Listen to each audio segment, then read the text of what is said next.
Good morning, YouTube. You see my hat? Okay. Cool.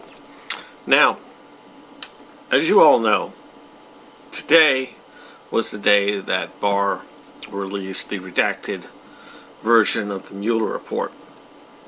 We're not going to talk about that.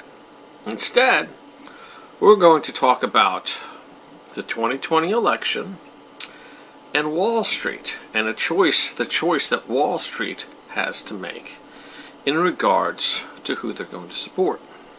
Now, as much fun as talking about the Mueller report is, that bores me. Okay? But the 2020 election, that intrigues me. Especially on Wall Street. You see, Wall Street and I have a bit of a history. Okay, they don't like me up there for some reason. It might have something to do with what I did with the H-1B visa issue back in 2004. Let's just say that me and my associates cost them a lot of money. Anyway, back then I tried to explain to them how, they had to do something about the American worker, that they were screwing the American worker, and this was bad. And that was going to destabilize things.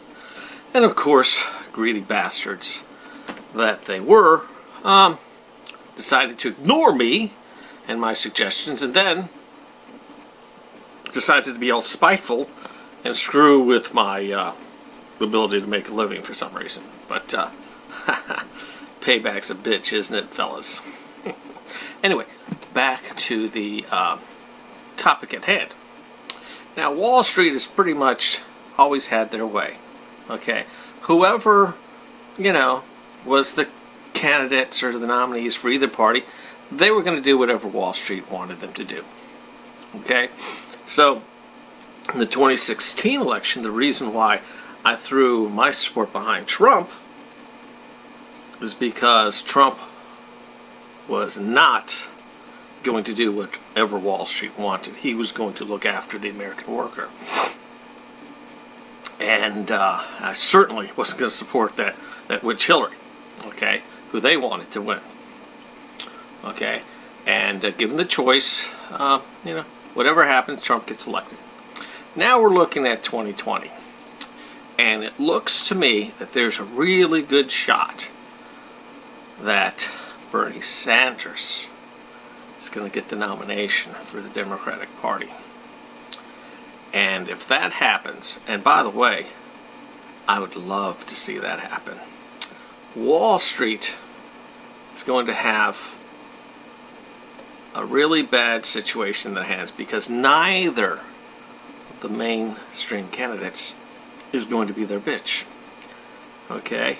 So at that point, they have to choose between someone that's going to be looking after the working class Americans and not allow them to screw them like they've been in the past, Trump, or Bernie, someone that's going to take all their shit.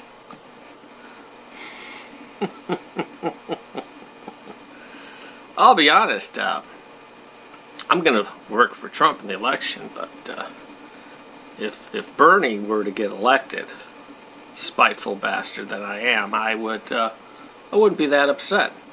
And apparently I'm not the only one that feels this way. Ann Coulter, just yesterday, said in an interview that if Bernie Sanders just went back to his old position on immigration, that she would support him. Yes, isn't this interesting? Yeah, you see, I'm not really a Republican, I'm an American. I'm going to support whoever is going to look after the American workers. Okay, right now that's Trump.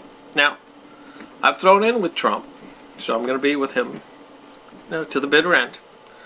But Bernie and I have some history too. Remember I said earlier in the video about how Wall Street doesn't like me because of some work that me and my associates did on the H-1B visa quota back in 2004. Well, guess who was helping us?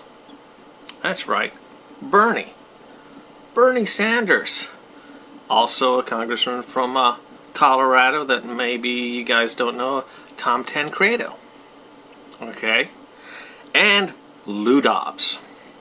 Yes, there actually were people back then in the media that were on our side, and Lou was one of them, okay?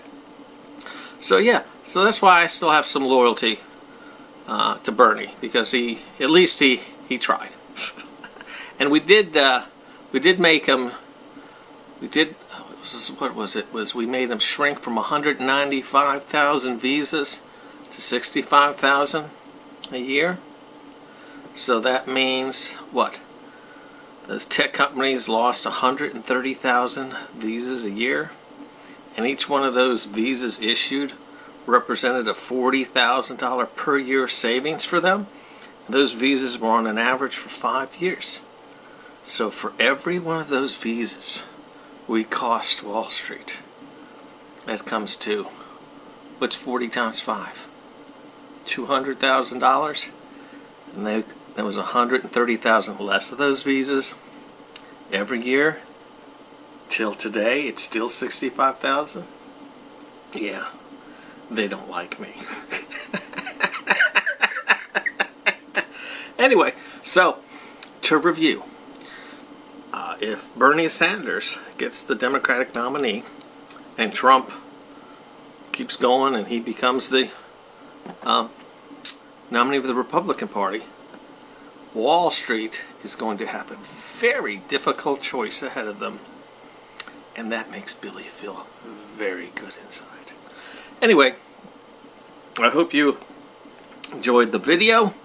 And by the way, if you're just curious about who I was working with back there in 2004, our leader was a guy named Mike Emmons, and we were working out of Orlando, but we also had people all over the country. Okay, and I actually even got well, if you go to the 2004 edition of Time magazine on outsourcing, you look in there, you'll see a picture of me when I was younger. Anyway, enjoy your day.